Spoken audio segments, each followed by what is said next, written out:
I'm actually interested in how your field of study was impacted by the pandemic that happened in the last 5 years. And we talk a lot about seeing the deterioration of mental health and other things after the pandemic. Tell us what you're seeing and if you've changed anything as a result of it. It's a great question. Well, of course, the pandemic was devastating for the whole population in a variety of different ways that I'm sure you know. Kids not being able to go to school, being at home, parents kept out of work, everybody anxious all the time, separation of family members and friends. So I wasn't sure how we were going to deal with it.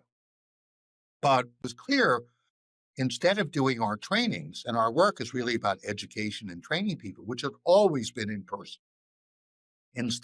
Since we couldn't be in person, we had to bring all our educational work, all of our trainings online. What was remarkable to me, and I was skeptical in this work, what was remarkable to me is how well it worked.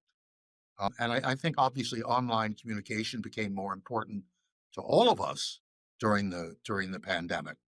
And the level of intimacy that was possible, I don't know if you've seen this as well, was stunning to me. Right. That people could come on and really feel not quite, but just about as close to each other as if we were all sitting in the same room. The other thing that was really interesting is that we were then able to work with people all over the world whom we would not otherwise have been able to work with. Somebody in Africa Accessibility. who's got no money, who's trying to work with their community in Africa. So let's say it's a nurse or a community organizer.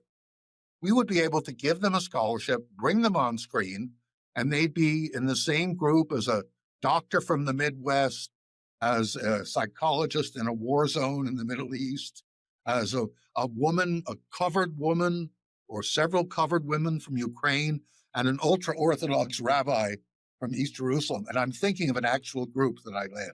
And so it's fascinating for all these people who would never have come together to be able to come together.